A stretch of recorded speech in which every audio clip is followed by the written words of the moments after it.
देखते देखते श्योर है वो बैकग्राउंड को पीछे रखने के लिए कहता, क्योंकि बिली वो सामने अकेले खड़ा था। जाहिर सी बात है कि पिछली बार की तरह बिली श्योर से अकेला ही लड़ना चाहता। और सच में बिली ने अब तक यहाँ पर एक भी पार्टनर नहीं बनाया था, लेकिन वो पार्टनर के रूप में किसे बुला सकता था? श्योर ये अच्छे से जानता था।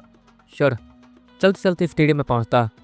उसे सच में मानना पड़ेगा, अभी बहुत जल्दी ताकतवर हो गए। श्योर लीडा बिली को देखते हुए कहता, मेरी छोड़ो, तुम्हारी तो कुछ ठीक है, मेरी ताकत उतनी भी नहीं है जितनी तुम सोच रहे हो, लेकिन पूरी ताकत लगा के तो मैं लड़ने वाला हूँ। तुम अपनी पूरी ताकत लगाने वाले हो या नहीं? बिली वो श्योर से कहता। और देखते देखते दोनों लड़ाई के लिए तैयार हो जाते हैं। बिली की फायर एलिमेंट वो सभी ने देखी थी। आपको उसके पास इतनी ताकत है कि वो आसानी से अपने फायर एलिमेंट से किसी को भी हरा सकता। वहाँ पर नॉर्मल फाइट आई थी, जिसका मतलब ये था कि वो दोनों ही अब नॉर्मल फाइट करेंगे, हर एक चीज़ का इस्तेमाल कर सकते हैं वो लोग। ऐसा फाइट वहाँ पर आ चुका था, जिसका इंतजार वो सभी कर रहे थे।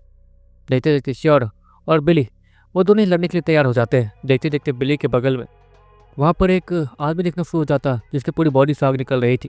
और उसके बॉडी से जो आग निकल रही थी, उसके अंदर से जो धुआं निकला था, वो तेजी से ऊपर जमा हो जा रहा था। फायर किंग, ये देखो, इस आदमी के पास तो फायर किंग है, किसी को पता भी था? काफी सारे लोग हैरानी से कहते हैं। देखते देखते वो सभी लोग ये देख के हैरान हो रहे थे, इतने में श्योर के बगल में एक खूबसूरत सी लड़की दिखनी शुरू हो जाती है। और जैसे उन सभी की नज़र उस खूबसूरत सी लड़की पर जाती है, उन सबके पाँव के तले जमीन खिसक जाती है। फायर किंग और फायर क्वीन, इस लड़की के पास फायर क्वीन है। काफ़ी सारे लोग जो कि सच में जानते थे कि fire elemental boss queen king कितने चाह रहे होते हैं, वो सभी हैरानी से कहते हैं। श्योर वो फायर क्वीन को देखता, जहाँ पर वो तेज़ी से अपनी जगह से गायब होती, और बिली का फायर किंग वो भी अपनी जगह से गायब होता। जहाँ तक अगर ये लड़ाई जल्दी खत्म हो गई तो अजीब लगेगा। यहाँ अच्छा खासा, जहाँ तक मैं यहाँ से जाने वाला हूँ, लीडा बिली अभी नहीं यहीं रुकना, इनकी बेइज्जती हो गई तो अच्छा नहीं लगेगा। श्योर है, मन ही मन सोचता। लीडा बिली भी अपनी जगह से गायब होता, और अपने खतरनाक फायर फिस्ट के साथ उसके हाथों में फायर जलती है, और वो अपने खतरनाक से फायर पंच के साथ श्योर पर हमला करता। श्योर है वो लीडा बिली को जैसे करीब आता हुआ देखता, एक छोटी सी जंप लगाता और बीच हवा में हल्का सोरते हुए आगे जाता। और इसी बीच लीडा बिली वो श्योर के ठीक नीचे आ गए थे। अगले पल श्योर वो थंडर एलिमेंट का वेव वो नीचे फेंकता। नीचे बहुत सारी थंडर उड़ते हुए जाती है, जिससे लीडा बिली डॉज करने में लग जाता और डॉज कर भी देता। श्योर अचानक से लीडा बिली के सामने पहुंच जाता, जब लीडा बिली का ध्यान था नहीं। अगली पल श्योर एक प्यारा सा पंच सीधे लीडा बिली के सीने पर मारता, जिससे दर्द भी आओ। अगली पल लीडा बिली उड़ते हुए पीछे जाने लगता। अगली पल लीडा बिली अपने हाथों को पीछे करता, जहाँ से काफ़ी ज़्यादा तेज तरीके से आग निकलती है, और वो उस फायर की वजह से पीछे जाते जाते उस बड़ी से प्रोटेक्टिव फील्ड से टकराने से बच जाता, और उसे चोटें भी नहीं आती। देखते देखते लीडा बिली ने उस अटैक से बचने के लिए अपने आधे से ज़्यादा फायर एलिमेंट को यूज़ कर लिया था। दूसरी तरफ कोई भी श्योर और बिली की फाइट देख रहा था। सभी लोग फायर क्वीन और फायर किंग को देखे जा रहे थे। फायर क्वीन वो कुछ ज़्यादा ही खूबसूरत थी, सभी लोग बार बार उसी को देख रहे थे और उसी की वीडियो ही बना रहे थे। और तो और जो लाइव रिकॉर्डिंग निचले सिटीज़ में चल रही थी, वहाँ पर फायर किंग, फायर क्वीन और बाकी फायर एलिमेंटल फॉरेस्ट ये सब कुछ बताया जा रहा था, जिसके कारण सभी लोगों को एक तरीके से नई नॉलेज भी मिल रही थी। और सभी लोग देख के हैरान थे कि श्योर इतनी जल्दी इतनी ज़्यादा आगे जा चुका है। देखते देखते फायर किंग अपने पूरे बॉडी से इतनी ज़्यादा आग निकालता कि उस पूरे स्टेडियम में आगे बढ़ने लगता। फायर क्वीन भी अपने पूरे बॉडी से खतरनाक तरीके से आग निकालना शुरू कर देती है। लीडर बिली के पास फायर एलिमेंट ही था, इसलिए उससे कुछ नहीं होगा, लेकिन अगले पल श्योर समझ जाता है कि वो परेशानी में आने वाला। फायर क्वीन उसकी ताकत ज़्यादा है, वो श्योर को जला सकती है, लेकिन अगले पल श्योर के बॉडी के ठीक सामने एक फायर की शील्ड बननी शुरू हो जाती है, जो कि फायर क्वीन ही बना रही थी। देखते देखते पूरे स्टेडियम में जो कि प्रोटेक्टिव फील्ड से ढका हुआ था, वहाँ पर बहुत ज़्यादा आग भर जाती है। वहाँ पर ऐसे देख के लग रहा था जैसे गुब्बारे के अंदर आग भर दी गई हो। उस स्टेडियम को देखकर ऐसा ही लग रहा था, ये क्या हो रहा है, ये प्रोटेक्टिव फील्ड से रोक तो पाएगा ना? कुछ लोग हैरानी से कहते हैं। कुछ देर के बाद, मतलब करीब 1 घंटे बाद, वो आग वहाँ से हटती है जहाँ पर फायर किंग नीचे गिरा हुआ था, और लीडा बिली वो भी हार मान रहा था। यहाँ पर ये लड़का जीत गया, काफ़ी सारे लोग हैरानी से कहते हैं। देखते देखते वहाँ पर सब लोग चिल्लाना शुरू कर देते हैं और श्योर को चेयर करना शुरू कर देते हैं। श्योर एक लंबी अंग्रेजी लेता, आपको वो 1 घंटे तक बस लीडर बिली से बात ही कर रहा था, बकवास बातें। जहाँ तक इस लड़ाई के बाद लीडर बिली यहाँ फेमस तो हो जाएंगे, मुझे तो वैसे भी यहाँ से जाना ही है, श्योर मन में सोचता। और फायर किंग को अपनी नीलकुर में वापस बुलाने के बाद वहाँ से चुपचाप जाने लगता। लेकिन फायर किंग, फायर क्वीन ये सब कुछ अपनी आंखों के सामने देखने के बाद सभी लोग इतने ज़्यादा हैरान थे कि वो सभी को यकीन ही नहीं हो रहा था कि वो लोग सपना देख रहे हैं या सच है ये सब। वो सभी एक दूसरे को चिमटे भी काटते हैं, लेकिन सच में ये सपना नहीं था।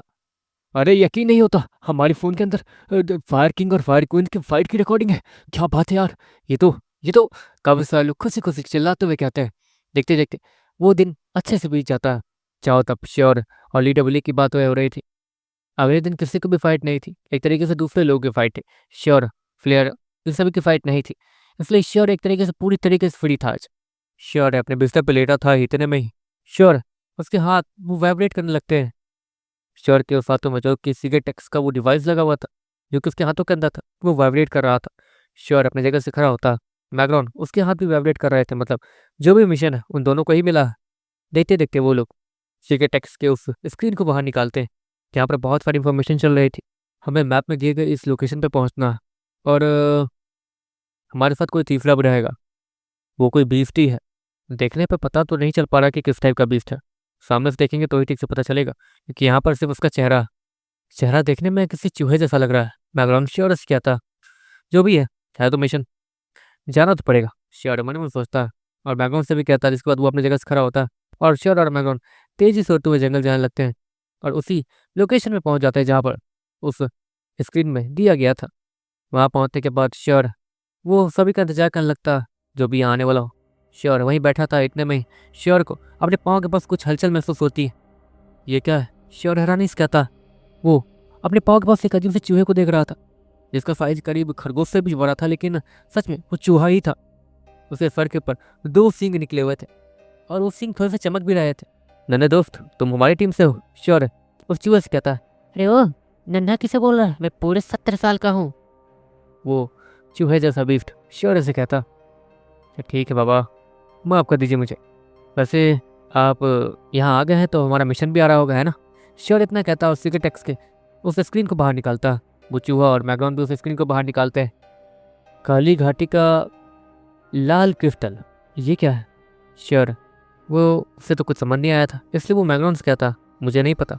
मैग्रॉन भी नॉर्मली कहता देखो यहाँ पर कुछ तो है। इतना कहने के बाद वो चूहे जैसा बीस्ट कुछ सूंघने लगता। श्योर वो मोटे के और येलो पेंसिल को बाहर निकालता, जो कि ज़मीन में जाना शुरू कर देते हैं। काली घाटी? यहाँ तो काली घाटी है नहीं। काली चीज़ें वो कहाँ हो सकती हैं? यहाँ पर कोई भी चीज़ काली नहीं है। हरे पेड़ पौधे सब कुछ नॉर्मल है जैसा कि होते हैं। आसपास कहीं भी काली घाटी या फिर ऐसा कुछ नहीं है। मतलब या तो मैं आसमान में चेक करना या तो ज़मीन के नीचे। वो चूहा जैसा बीस्ट जैसे ये कहता, मोटा किरा बाहर निकलता। श्योर हमें नीचे कुछ मिला है। मोटा किरा श्योर से कहता चलो। श्योर इतना कहने के बाद मोटे किरे के जीन्स से अपने बॉडी को कंबाइन करता और तेजी से ज़मीन खोदते हुए नीचे जाने लगता। वो छोटे चूहे जैसा बीस्ट और मैग्रॉन वो दोनों ही श्योर के पीछे पीछे ज़मीन में होते हुए नीचे जाने लगते हैं। वैसे नन्हे दोस्त मतलब सॉरी बड़े दोस्त, तुम्हारे पास कौन सी पावर है? श्योर आगे बढ़ते हुए उस चूहे जैसे बीस्ट से कहता। अब क्योंकि तुम मेरी टीम में आए हो, मतलब तुम्हें पता चल ही जाएगा। वो चूहे जैसा बीस्ट श्योर से कहता और श्योर अपने आंखों को रोल कर लेता। बाप रे बात, इसकी आवाज़ इतनी प्यारी है, लगता है जैसे कि कितना प्यारा भोला बच्चा, लेकिन हरकतें जल्लाद से कम नहीं है। श्योर मन मन सोचता। देखते देखते करीब आधे घंटे की खुदाई के बाद श्योर को वहाँ काली मिट्टी दिखनी शुरू हो जाती है। यहाँ कुछ तो है, कुछ स्पेशल। श्योर हैरानी से कहता, मिट्टी खोदना जारी रखता। देखते देखते आधे घंटे और बीत जाते हैं और अब यहाँ पर ऑक्सीजन लेवल कम हो रहा था और सभी को सांस लेने में परेशानी हो रही थी। हाँ, जितनी देर वो लोग सांस रोक सकते हैं वो लोग रोक तो लेंगे ही, लेकिन नीचे जाने के बाद भी शायद उन्हें बहुत सारे काम करने होंगे। इसलिए नीचे अगर ऑक्सीजन ना मिले तो पक्का मौत पक्की है। श्योर वो डीमन गर्ल को बुलाता और साथ ही साथ म्यूटेंट ग्रासहॉपर को भी, जिसके पास विंड एलिमेंट था। देखते देखते उनकी कोई भी परेशानी अगर उनके बॉडी पे कट लग जाए तो डीमन गर्ल हील कर देती थी, या फिर सांस लेने वाली प्रॉब्लम, वहाँ तो ऑक्सीजन म्यूटेंट ग्रासहॉपर की वजह से आ ही गई थी। लेकिन उन लोगों के पास भी उनके एलिमेंटल पावर लिमिटेड थी, इसीलिए वो लोग हमेशा के लिए इसका इस्तेमाल नहीं कर सकते थे। श्योर ये अच्छे से जानता था, इसलिए वो और तेजी से ज़मीन खोदना जारी रखता और अगले पल नीचे की ज़मीन वो गायब होती है। श्योर अचानक से नीचे गिरने लगता, लेकिन वो ऊपर की मिट्टियों को पकड़ लेता। मैग्रॉन और वो छोटा चूहा पीछे रुक जाते हैं। श्योर नीचे देख पा रहा था, नीचे अंधेरा ही अंधेरा था, कुछ भी नहीं दिख रहा था। श्योर तुरंत ही ब्लैक स्नेक की जीन्स को अपने से कंबाइन करता और देखते देखते श्योर को वहाँ का सर्फ नज़ारा दिखना शुरू हो जाता है। यहाँ तो बहुत ज़्यादा गंदी बदबू है। श्योर वो है नहीं कहता। ऑफकोर्स इस जगह पे ये चीज़ होना ही बेकार थी, लेकिन श्योर को ये तो समझ नहीं आता कि ये यहाँ पर है ही क्यों। ऑफकोर्स ये चीज़ें यहाँ पे होना बहुत ज़्यादा हैरान कर देने वाला है। श्योर उस चूहे जैसे बीस्ट को अपने पीठ पर बैठाता और उड़ना शुरू करता। ओहो, तो तुम्हें उड़ना भी आता है? वो छोटा बीस्ट श्योर से कहता, अभी के लिए हमें सामने देखना होगा। रेड क्रिस्टल ना, हमें उसे ढूंढना होगा। श्योर इतना देखते हुए जा रहा था तब में ईश्वर को कुछ अलग दिखता है। वहाँ पर चारों ही तरफ अजीबोगरीब काले रंग के पेड़ थे जो कि देखने में अजीब थे। श्योर जैसे ही उनमें से एक पेड़ को छूता, वो श्योर को ऐसा लगता है जैसे कि उसने किसी चिपचिपी सी चीज़ को छू दिया हो। ये क्या है? श्योर इतना कहते हुए अपने हाथों को साफ करने लगता। वो पूरे के पूरे पेड़, काले रंग के पूरे पेड़, मतलब एक तरीके से उनमें बस टहनियाँ ही थी, पत्थर तो नहीं थे। वो पूरी तरीके से किसी काले रंग के चिपचिपे चीज़ से बने हुए थे। नीचे की मिट्टी वो भी काले रंग के कीचड़ से बनी हुई थी। श्योर के पूरे पाँव गंदे हो गए थे। लेकिन श्योर यहाँ उतरा इसलिए था क्योंकि श्योर को कुछ दिखा था। यहाँ पर ये कुछ है। श्योर इतना कहने के बाद उस अजीब से डब्बे जैसी चीज़ को चेक करता। इसके ऊपर अब भी कीचड़ जमी हुई थी। श्योर उस कीचड़ जैसी चीज़ को साफ करता और उस डब्बे को खोलने की कोशिश करने लगता। ये डब्बा अभी ज़मीन के नीचे था, हमें इसे निकालना होगा। श्योर इतना कहने के बाद जो लगाकर उस डब्बे को निकालता है, लेकिन अभी वो डब्बा जमीन में फंसा हुआ था। अजीब बात है, इतनी ज़्यादा ताकत होने के बावजूद हम इसे निकाल नहीं पा रहे। श्योर हैरानी से कहता। मैग्रॉन, टीमन गर्ल, वो सभी भी श्योर की मदद करते हैं, तब जाकर वो अजीब सा डब्बा बाहर निकल पाता है। जिसके बाद श्योर और बाकी सभी एक लंबी सांस लेते हैं। ऐसे तुम लोग इस चीज़ के ऊपर टाइम वेस्ट क्यों कर रहे हो? वो चूहा श्योर ऐसे कहता। वो लाल क्रिस्टल कहीं भी हो सकता है उस डब्बे में ही हो। श्योर है वो उस चूहे से कहता। वो चूहा अपने सबको हाँ मिला था, ऑफकोर्स ऐसा हो सकता था। श्योर उस डब्बे को खोलने की कोशिश करता, लेकिन वो खुल नहीं रहे थे। उस डब्बे के लॉक वो बहुत ज़्यादा अजीब थे, अब पुराने समय के लग रहे थे। ये पक्का किसी पुराने समय का चीज़ है, लेकिन ये डब्बा अभी तक यहाँ सेफ है, यही बहुत बड़ी चीज़ है। कैसे खोले से? श्योर इतना कहता और कुछ सोचने लगता। जिसके बाद वो ब्रिजन को बुलाता। ब्रिजन उस पुरानी चीज़ को देखने के बाद कुछ समझ तो नहीं पाया था, लेकिन उसे समझने में टाइम भी नहीं लगा था। वो उन चीज़ों को छू कर, उसे महसूस कर और उसे मॉडिफाई कर ठीक कर पा रहा था। देखते देखते वो चीज़ें ब्रिजन उसे फिक्स कर देता। ब्रिजन के उस चीज़ों को फिक्स करने के बाद देखते देखते वो डब्बा वो हल्का सा क्रैक करता। इसके बाद श्योर उस डब्बे को पूरी ताकत लगा के खोलता। अंदर अंधेरा था, सभी को कुछ ठीक से दिख तो नहीं रहा था, लेकिन श्योर उसे सब कुछ दिख पा रहा था। डीमन गर्ल अपने हाथ को आती है जहाँ पर हरे रंग की रोशनी चमकती है, और उस रोशनी की वजह से सभी लोग उस डब्बे के अंदर देख पा रहे थे कि क्या है। वो डब्बा वो बड़ा था और उसके अंदर करीब 6 से ज़्यादा लोगों के कंकाल थे। ये क्या है? श्योर हैरानी से कहता। मुझे क्या पता, हो सकता है कि ये कोई प्राचीन कबीला हो। मैग्रॉन श्योर से कहता। ये तो हो ही सकता। हाँ, इनमें से 3 बच्चे और बाकी बड़े लोग थे। पता नहीं यहाँ क्या हुआ होगा जो कि ये लोग यहाँ छिपे छिपे ही मर गए, बाहर भी नहीं निकले। बिल्कुल वैसा ही जैसा वहाँ पर। श्योर इतना कहने के बाद उसे जगह को याद करता जहाँ पर वो डीमन कैद था। अभी के लिए तुम्हें आगे बढ़ना चाहिए जहाँ तक है, अब इसके लिए हम लोग कुछ कर तो नहीं सकते हैं। बैकग्राउंड श्योर से कहता। और जहाँ तक है जो चीज़ें होनी थी वो हो चुकी है, यहाँ पर अभी हमें कोई मुसीबत नहीं मिलेगी शायद। श्योर इतना कहता और धीरे धीरे आगे बढ़ने लगता। वो लोग फिर से और धीरे धीरे आगे जाने लगते हैं और उन्हें कुछ और डब्बे भी दिखते हैं। श्योर एक एक करके सारे डब्बों को खोलना शुरू कर देता, लेकिन श्योर को सच में कुछ काम का नहीं मिल रहा था। उस सभी में सिर्फ हड्डियाँ ही थी। रुको, ये डब्बा अलग है, उस डब्बे में कुछ बटन वगैरह है। श्योर इतना कहता उस डब्बे के अंदर जाता और उन कंकालों के बगल में जो बटन था उसे दबा देता। अगले ही पल वहाँ पर एक अजीब सी चीज़ वो रोशनी के रूप में बाहर आती है। ये क्या है? एक मिनट, क्या है ये? इनके दिमाग का हिस्सा है। श्योर हैरानी से कहता। अगले पल वो एक छोटे से दिमाग का हिस्सा वहाँ एक्टिवेट होता। ये अगर ये उनके दिमाग का हिस्सा होता तो हम लोग इससे बात भी कर पाते, लेकिन ये किसी टेप रिकॉर्डर जैसा, मतलब वीडियो रिकॉर्डिंग जैसा। बैकग्राउंड श्योर को समझाते हुए कहता। देखते देखते वो अजीब सी स्क्रीन उस डब्बे के ऊपर फैल जाती है और वो किसी प्रोजेक्टर जैसा वहाँ पे दिखने लगता। वहाँ पर 2 छोटे बच्चे थे जो कि डरे हुए लग रहे थे। उसके साथ एक आदमी भी था जो कि शायद उसके बाप था। देखते देखते वहाँ पर एक अजीबोगरीब आवाज़ आती है। दोनों मत बच्चों, कुछ नहीं होगा। वो आदमी अरे बच्चों से कहता। श्योर उस रिकॉर्डिंग को चेक कर पा रहा था। वहाँ पर पूरी रिकॉर्डिंग पड़ी हुई थी तब से लेके अब तक की। श्योर यहाँ पर आया, उसे खोला, सब कुछ रिकॉर्ड हो रहा था। देखते देखते वहाँ पर वो लोग उसी डब्बे में कैद रह जाते हैं और देखते देखते ख़त्म भी हो जाते हैं। वो सारी रिकॉर्डिंग श्योर फॉरवर्ड करके देख लेता। हमें ये नहीं पता चल सकता है कि ये रिकॉर्डिंग कितने समय से रिकॉर्ड हो रही, वरना हम इसके सही टाइम का अंदाज़ा लगा सकते थे। लेकिन जाहिर सी बात है कि ये लोग ताकतवर थे, हमें और भी डब्बे चेक करने होंगे, क्या पता किसी चीज़ में कहीं किसी रिकॉर्डिंग में हमें कुछ मिल जाए। श्योर इतना कहता और वहाँ से सारे डब्बों को निकालने लगता। अगले ही पर श्योर जैसे एक डब्बे को खोलता, श्योर को उसमें एक अजीब सा कंकाल दिखता है जिसने लड़की के कपड़े पहन रखे थे और वो लड़की के कपड़े डिकम्पोज नहीं हुए थे। लगता है इन कपड़ों को बीस्ट के खाल से बनाया गया, वो भी ताकतवर बीफ के खाल से, जो कि अब तक श्योर हैरानी से कहता श्योर को उस कंकाल के कमर के ऊपर एक अजीब सा हीरा भी दिखता, जो कि एक टाइप का सजाने वाला चीज़ था। श्योर वो लेफ्ट राइट देखता, माफ़ कर देना, लेकिन श्योर इतना कहने के बाद उस हीरे को निकाल लेता। लेकिन उसी हीरे के साथ श्योर को कोई कुछ चाबियाँ भी दिखती है, जो कि उसी हीरे के साथ लटकी हुई थी। लगता है ये कीचेन है। ये कीचेन तो बहुत डरावनी लग रही है। श्योर इतना कहने के बाद उन चाबियों को देखता। वो चाबियाँ वो कोई आम चाबियाँ नहीं थी। उन चाबियों के ऊपर अजीबोगरीब चेहरे बने हुए थे। अब इनका क्या करूँ, श्योर इतना कहता और उस सभी के लिए अपने पॉकेट में रख लेता और पूरी इज्जत के साथ उस डेड बॉडी को सलाम करते हुए वहाँ से चला जाता। श्योर का सच में किसी भी कंकाल या फिर किसी भी डेड बॉडी का मजाक उड़ाने का कोई इरादा नहीं था। बस श्योर ये जानता था कि यहाँ पर ये चीज़ें इनके किसी काम की नहीं, श्योर इन्हें अपने लिए इस्तेमाल कर सकता। देखते देखते श्योर आगे बढ़ते रहता और वहाँ पर सच में काफ़ी बड़ी जगह थी कि श्योर को कम से कम एक दिन तो पूरा लगेगा ही इस पूरी जगह को एक्सप्लोर करने में। वो डब्बा देखो, वो पूरी तरीके से सफ़ेद दिख रहा है और उसके ऊपर बहुत सारे पैटर्न भी बने हुए हैं। श्योर सभी से कहता और सभी लोग उस डब्बे के पास जाके जमे हो जाते हैं और उस डब्बे को खोलने की कोशिश करने लगते हैं। ये डब्बा बाकी डब्बों से काफ़ी ज़्यादा अलग था। ब्रिजन को भी इस डब्बे के बारे में कुछ समझ नहीं आ रहा था कि ये खुलेगा कैसे। जहाँ तक है ये डब्बा बाकी डब्बों से काफ़ी ज़्यादा और ख़तरनाक लग रहा। क्या पता इसके अंदर हमें कुछ सच में काम का मिल जाए। श्योर वो ब्रिजन से कहता, रुको तुम्हें कुछ चाबियाँ मिली थी ना, दिखाओ मुझे। ब्रिजन इतना कहता और उन चाबियों की मदद से उस अजीब से डब्बे के आसपास घूमते रहता। ये चाबियाँ इसके लिए नहीं है। ब्रिजन इतना कहता और उस चाबी को दोबारा श्योर को ही थमा देता। श्योर ये जानता था कि इस डब्बे को खोलना इतना आसान भी नहीं है। अच्छा क्या इसे तोड़ दे? श्योर ब्रिजन से कहता,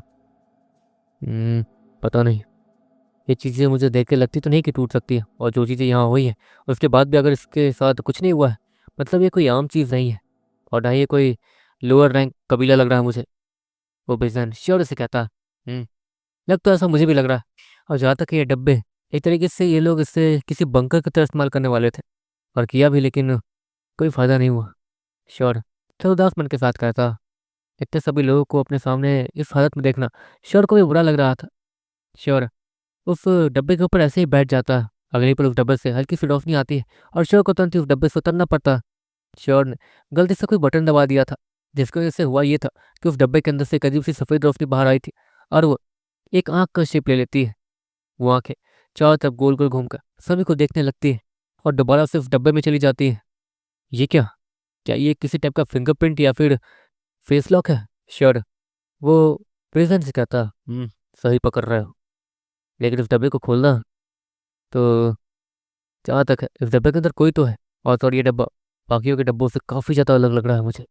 प्रेजेंट वो श्योर से कहता, समझ गया, इस डब्बे को तो नहीं तोड़ तो सकते नहीं है, क्या करें क्या करें क्या करें।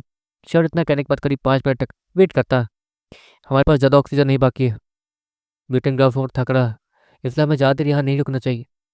रही बात उस रेड क्रिस्टल की, तो हमें उसे ढूंढना होगा जल्दी, लेकिन वो रेड क्रिस्टल हो सकता है कि इसके अंदर भी हो। तो इसे खोले कैसे? श्योर इतना कहने के बाद फिर से उसी बटन को दबाता और वो आँख बाहर आती है। सुनो, क्या तुम हमसे बात कर सकते हो? श्योर उन आँखों को देखते हुए कहता। वो आँखें श्योर को देखने लगती है, मतलब कि वो उसकी बात सुन तो रही थी। ठीक है, यहाँ का हाल देखो, सब कुछ खत्म हो चुका है, हम यहाँ पर एक्सप्लोर करने आए हैं, इसके अंदर जो भी है हम उसकी मदद कर सकते हैं। श्योर उस आँखों से कहता। वो आँखें ब्रिजन को देखती है और फिर बाकी लोगों को देखती है। हमारी बात समझो, इसके अंदर जो भी है वो जिंदा नहीं है, तुम जिसकी रखवाली कर रहे हो वो जिंदा नहीं है, कम से कम हमें देखने तो दो, और अगर वो जिंदा भी है तो हम उसकी मदद करेंगे। श्योर ऐसे ही कहता जैसे कि वो आँख श्योर की बात को मान ले। वो आँख उसे देख के ऐसा लग रहा था जैसे कि वो सोच रहा है, तो आपको वो जिस चीज़ की रक्षा कर रहा है उस चीज़ की रक्षा के बारे में वो अभी भी सोचेगा ही। वो आँख श्योर को देखने के बाद वो हल्का सा नीचे जाती है और उस डब्बे में कहीं गायब हो जाती है। देखते देखते वो डब्बा वो सफ़ेद रंग से चमकना शुरू हो जाता है और उस डब्बे के कॉर्नर वो हल्के से खुल जाते हैं। ये क्या, ये तो श्योर इस्माइल के साथ कहता। ब्रिजेन भी हैरान था कि श्योर बातें बनाने में कितना माहिर है। देखते देखते ब्रिजेन उस पूरे डब्बे को खोल देता और उस पूरे डब्बे को खोलने के बाद सभी लोगों को वहाँ पर एक अजीब सी चीज़ दिखती है। ये तो पूरा का पूरा बर्फ़ है, ये पूरा का पूरा डब्बा फ्रिज था क्या, जो कि यहाँ पे बर्फ़ जमा हुआ है? श्योर वो ब्रिजेन से कहता। वो तो देख कर ही पता चलेगा, ब्रिजन इतना कहता और उस बर्फ के टुकड़े पर हल्की सी उंगली मारता। अगले पल श्योर अचानक से वहाँ पे एक लड़की की आवाज़ गूंजती है जो कि डीमन गर्ल थी। श्योर डीमन गर्ल के पीछे पीछे वहाँ चला जाता। सुनो, मेरे आने तक कुछ गड़बड़ मत करना, श्योर इतना कहता और डीमन गर्ल के साथ एक अजीब सी जगह जाता है जहाँ पर शर को एक अजीब सी दिखती है। वहाँ पर एक बड़ी सी आइस बॉल थी जो कि करीब 10 फीट जितनी बड़ी थी और शर को उस आइस बॉल के अंदर किसी की परछाई दिख रही थी।